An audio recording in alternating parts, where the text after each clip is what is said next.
Guys, आज मैं आपके सामने फिर से एक बार स्टैटिस्टिक लेके आया हूँ। ठीक है, क्लास जो है 11th का है ये। ठीक है, चैप्टर नंबर 2 है सूचना का प्रस्तुतिकरण।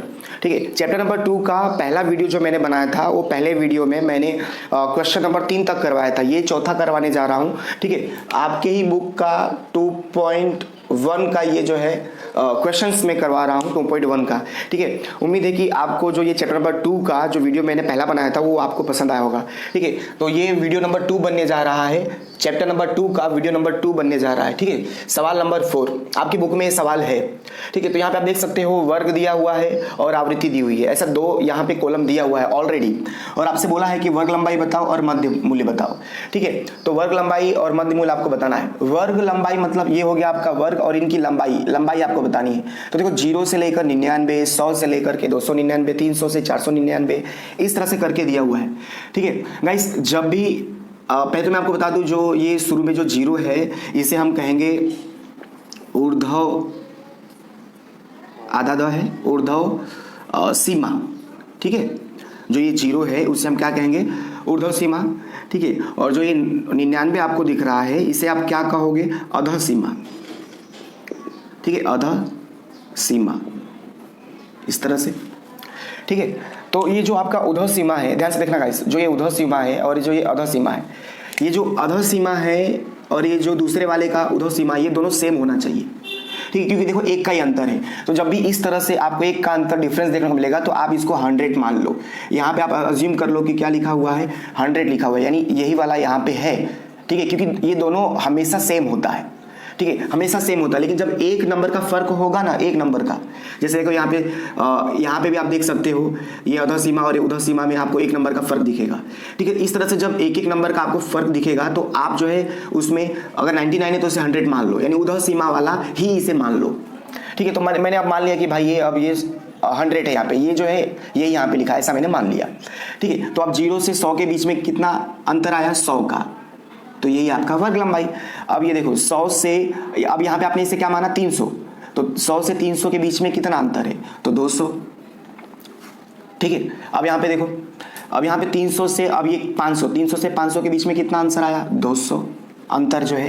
ठीक है, अब यहाँ पे देखो, 750 से यहाँ पे 749 है, तो ये 750 मान लो। तो 500 से 750 के बीच में कितना अंतर है, 250। ठीक है, अब यहाँ पे 900 मान लो, 750 से 900 इनके बीच में कितना अंतर आपको दिखाई दे रहा होगा, तो 150। ठीक है, 900 से यहाँ पे 999 यानी 1000 मान लो, तो 100 का अंतर। ठीक है, तो इस तरह से जो है आपको ये अंतर देखने को मिला होगा। ठीक है, 100, 200, ठीक है, 250, 150, ठीक है, फिर 100, इस तरह से आपको देखने को अंतर मिला होगा। ठीक है, तो ये वर्ग लंबाई कंप्लीट हुआ। अब बात करते हैं हम मध्य मूल्य की। तो मध्य मूल्य कैसे निकलता है तो मैं आपको बता दूं, तो मध्य मूल्य बराबर, इसको क्या बोलते हो आप, ऊर्ध्व सीमा, ऊर्ध्व सीमा प्लस इसको क्या बोलते हैं, अधः सीमा, अधः सीमा। ठीक है, इनको प्लस करके आपको किससे, 2 से डिवाइड करना है। तो अब यहाँ पे इसको 100 मत मानना, वर्ग लंबाई निकालने के लिए ऐसा करना पड़ता है, बाकी अब यहाँ पे इसको 100 मत मानना, इसको 99 ही आपको मान के चलना है।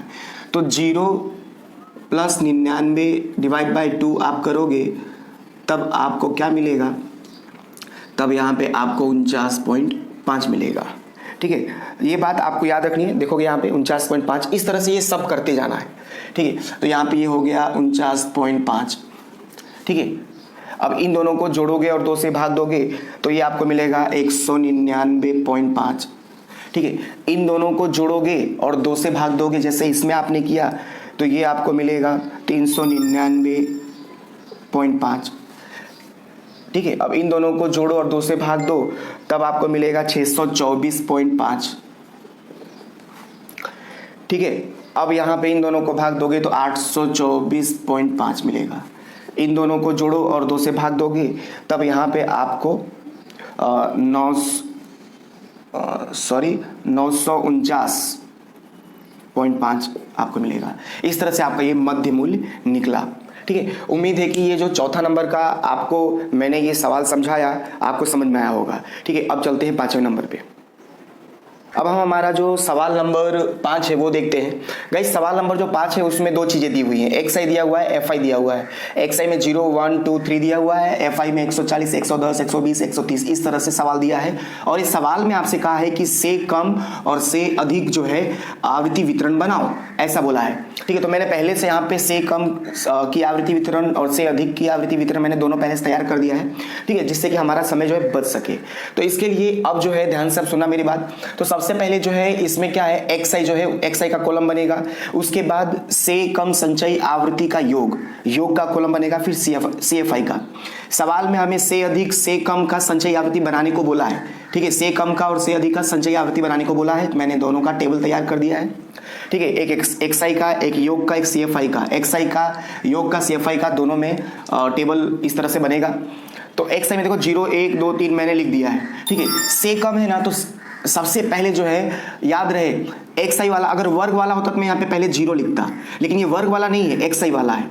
ठीक है, तो जब भी याद रहे, जब भी एक्स आई वाला इस तरह से दिया हो तो से कम बना रहे हो तो जो सबसे पहला है वो लिखा जाएगा, यानी 140। ठीक है, 140 लिखा आपने, और यहाँ पे भी यही आ जाएगा 140। ध्यान से देखते जाना, समझते जाना। ठीक है, फिर उसके बाद 140 तो लिखा जाएगा, प्लस उसमें होगा ये दूसरा वाला 110। अब इन दोनों को जोड़ना है, इन दोनों को जोड़ोगे तो आपको मिल जाएगा 250। ठीक है, यहाँ पे 140 प्लस 110 तो रहेगा ही, प्लस अब 120 हो जाएगा। ठीक है, तो 120 आप जोड़ दोगे तो यहाँ पे हो जाएगा 370। ठीक है, अब उसके बाद 140 प्लस 110 प्लस 120 यहाँ तक तो रहेगा, 30 भी जुड़ जाएगा, प्लस 30, तो ये हो जाएगा 400। तो इस तरह से आपने जो टेबल तैयार किया वो से कम का टेबल आपने तैयार किया। अब बात करते हैं से अधिक की। तो से अधिक में सबसे पहले अधिक वाला, तो अधिक वाला इसके लिए आपको क्या करना पड़ेगा, लास्ट से आपको करना पड़ेगा। याद रहे लास्ट से कम में शुरू से करते हैं, इसमें लास्ट से। तो 30 प्लस, या ध्यान से देखना, 30 प्लस 120, फिर 110, फिर 140। ठीक है, इस तरह से आपको लास्ट से आपको पूरा जोड़ देना है। से अधिक यानी सबसे अधिक वाला पहले आएगा। इसमें क्या था, से कम था, इसलिए सबसे कम वाला पहले आया, तो सबसे अधिक आपने लास्ट से जोड़ दिया। टोटल कितना आ गया आपका, 400। अब बारी बारी से लास्ट से एक एक हमें निकालते जाना है। ठीक है, तो जब लास्ट से एक एक निकालते जाओगे, अब ये 30 प्लस 120 प्लस 110 तो रहेगा ही, तो ये हो जाएगा 140 निकल जाएगा, तो 260 यहाँ पे आपका बचेगा। कंप्लीट। अब उसके बाद यहाँ पे 30 प्लस 120, अब ये निकल जाएगा, तो ये दोनों बचा, यानी 150। ठीक है, अब ये निकल जाएगा, यहाँ बचा 30, तो यहाँ पे आ गया 30। ठीक है, तो इस तरह से आपने ये सवाल नंबर 5 को सॉल्व किया। कैसे सॉल्व किया आपने देखा, ठीक है, समझा। उम्मीद है कि आपको ये सवाल जो है समझ में आया होगा। अब अगले सवाल की ओर मैं आपको लेके चलता हूँ। तो अब हम हमारा अगला सवाल देखते हैं, क्वेश्चन नंबर 6। क्वेश्चन नंबर 6 में गाइस आपको से अधिक और संचयी आवृत्ति इस तरह से दो दिया है, और आपसे पूछा है कि, आपसे कहा गया है कि अनिवारक, ठीक है, अनिवारक सतत आवृत्ति वितरण। ठीक है, ऐसा आपसे पूछा है। इसने कहा कि से अधिक दिया है, संचयी आवृत्ति दिया है, इसने कहा कि अनिवारक सतत आवृत्ति वितरण जो है बताओ। ठीक है, अनिवारक सतत आवृत्ति वितरण बताओ। तो गाइस यहाँ पे बात ये आती है कि ये अनिवारक क्या है, अनिवारक क्या है और ये निवारक क्या है। ठीक है, तो मैं आपको बता दूं। अब जैसे अनिवारक मतलब क्या, पहले निवारक देख लेते हैं। जैसे 10 से 20, 20 से 30, ठीक है, 30 से 40, 40 से 50। आप देख सकते हो कि ये जो इसको हम कहते हैं अधः सीमा, इसको कहते हैं उधः सीमा। तो ये दोनों जो है सेम है, आप देख सकते हो। ठीक है, तो इस ऐसे सिचुएशन को कहेंगे निवारक। अब अनिवारक क्या है, तो देखो 10 से 19, 20 से 29, 30 से 39, ठीक है, 40 से 49, तो ये अनिवारक है। इसमें देख सकते हो जो ये हमारा अधः सीमा है और जो उधः सीमा है, दोनों में अंतर है, देख सकते हो आप। तो अनिवारक किसे कहते हैं, निवारक किसे कहते हैं, वो आपको पता चला होगा। ठीक है, अनिवारक में वर्ग लंबाई और निवारक में वर्ग लंबाई दोनों कैसे होते हैं, समान होते हैं, दोनों समान होते हैं वर्ग लंबाई। ये बात याद रखना। तो अनिवारक और निवारक में क्या अंतर है आपने यहाँ से देखा होगा। तो इसने हमें अनिवारक बोला, मतलब कि ये जो है एक कम होना चाहिए इससे, ठीक है। तो इसके ऊपर से हमें क्या बनाना है, वर्ग बनाना है, ठीक है। और इसके ऊपर से अपने को क्या बनाना है, आवृत्ति, ठीक है, जिसको कहा जाता है FI और इसको कहा जाता है CFI, ठीक है। तो इस तरह से आपको यहाँ पे काम करना है। तो वर्ग देखो कैसे निकलेगा, ध्यान से देखना। तो देखोगे यहाँ पे 44.5, 49.5, 54.5, 59.5 सब में आपको दिखाई देगा, 5-5 का गैप आपको दिखाई देगा, ठीक है। तो एक काम कर सकते हैं हम एक काम करेंगे कि जो 44.5 है इसमें 0.5 को ऐड कर दो, तो ये कितना हो जाएगा 45, और इसमें कम कर दो तो ये कितना हो जाएगा 49, ठीक है। पहला मिल गया तो सब मिल जाएगा। मैंने इसमें कम इसलिए किया है क्योंकि यहाँ पे हमें अनिवार्य बनाना है। आप ऐड ज़्यादा भी कर सकते हो, मैं से जैसे मैं यहाँ पे 50 कर देता हूँ, सब में 0.55 चलो जोड़ दो, तो सब में अगर 0.55 जोड़ दोगे तो आपको इस तरह से दिखाई देगा, ठीक है। अगर सब में 5-5 पॉइंट जोड़ देते हो तो, ठीक है, इस तरह से आपको ये दिखाई देने वाला है, ठीक है।